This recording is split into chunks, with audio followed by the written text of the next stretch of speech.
بسم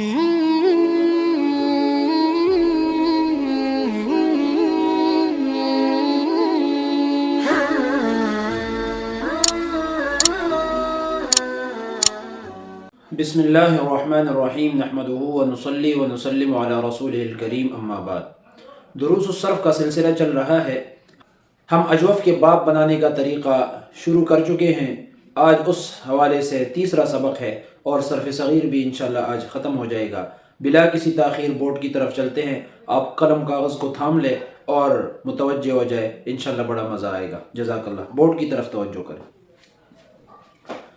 اس میں ظرف ہم نے اصل صفحے پر لکھا ہوا تھا، ایک صفحے پر جو ہم نے اصل باب بنایا تھا بغیر کسی قانون لگائے، وہ ہم نے اس طرح لکھا تھا مقول مقولان مقابل مقیبل۔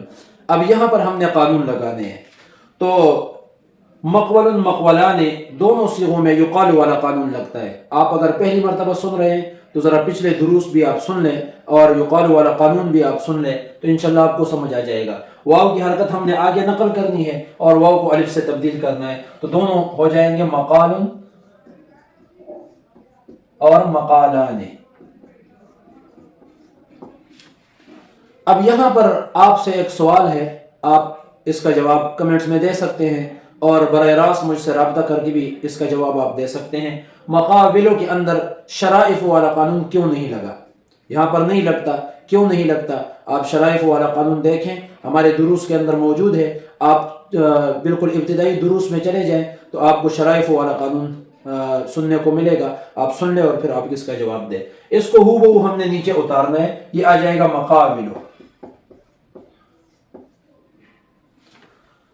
مقیبل، یہاں پر ہمارے پاس قویل والا قانون لگتا ہے کہ وہ اور یا ایک کلمہ میں آئے، یا تصغیر کے بعد عین کلمہ میں واو واقع ہے۔ قویل والا قانون ہم پڑھ چکے ہیں، آپ بے شک تھوڑے سے پیچھے دروس میں چلے جائیں اور سیکنڈ لاسٹ قانون ہے اجوف کا، وہ آپ سن سکتے ہیں، انشاءاللہ وہاں پر آپ کو مل جائے گا۔ اس کا حصہ نمبر 2 جز نمبر 1 یہاں پر لگا ہوا ہے۔ اس واو کو ہم نے یا کرنا ہے اور پھر یا کا یا میں ادغام کرنا ہے، تو یہ بن جائے گا مقیل۔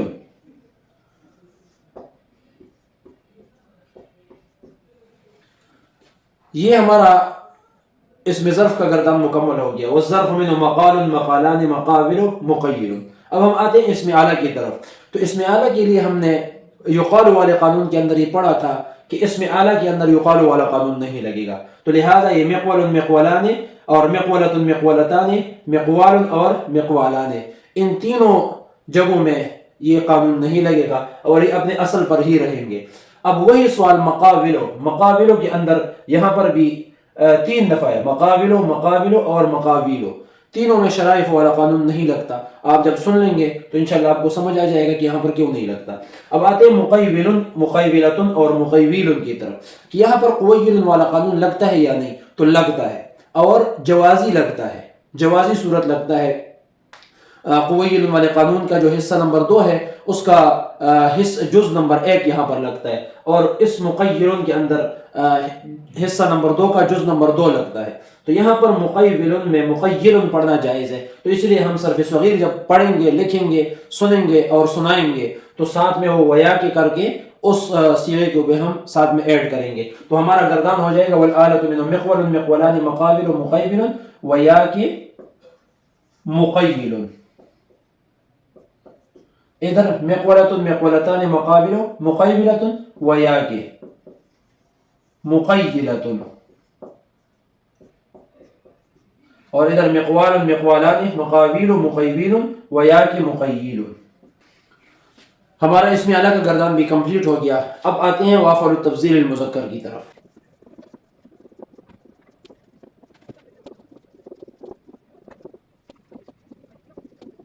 ہم اب آتے ہیں افعال التفضیل المذکر کی طرف۔ تو چونکہ ہم نے یقال والا قانون میں یہ بھی پڑھا تھا کہ وہ اسم تفضیل کے اندر بھی یہ قانون نہیں لگتا، تو اس لیے یہ بھی اپنی جگہ پر برقرار رہیں گے اور پڑھیں گے اقول اقولان اقولون اقابل۔ اب یہاں پر پھر وہی سوال کہ شرائف والا قانون کیوں نہیں لگتا، اور اقیبل یہاں پر پھر قویل والے قانون کا جو جوازی صورت ہے وہ لگتا ہے۔ آپ ایک مرتبہ دیکھ لیں تو اقیبل ویا کی اقیل۔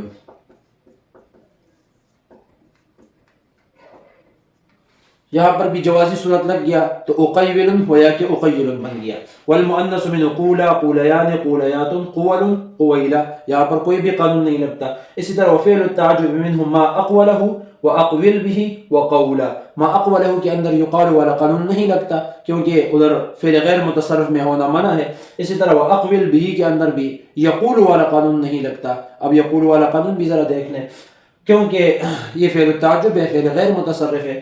اسی طرح وقولا کے اندر بھی قال والا قانون نہیں لگتا کیونکہ فعل غیر متصرف ہے، اور قال والے قانون کے لیے شرط یہ ہے کہ اجوف کا فعل غیر متصرف نہ ہو، اور یہ چونکہ اجوف کا فعل غیر متصرف ہے اس لیے یہاں پر قانون جاری نہیں ہوگا. یہ تھا ہمارا صرف صغیر جو 3 دروس کے اندر مکمل ہوا. اس کے بعد انشاءاللہ ہم فعل ماضی، فعل مضارع، اسم فاعل، اسم مفعول ایک ایک گردان کو بورڈ پر اسی طرح حل کریں گے. آپ ہمارے ساتھ رہیے، آپ سبق کو غور سے سنیں اور قلم کاغذ اپنے سامنے رکھ کر باقاعدہ آپ بورڈ پر دیکھ کر پریکٹس کیجئے. انشاءاللہ اس کے بعد اجوف کا کوئی بھی باب آپ کے لیے بنانا مشکل نہیں ہوگا، بہت ہی آسان ہو جائے گا. آپ کے دل سے انشاءاللہ دعا نکلے گی. جزاکم اللہ خیرا وآخر دعوانا ان الحمدللہ رب العالمین.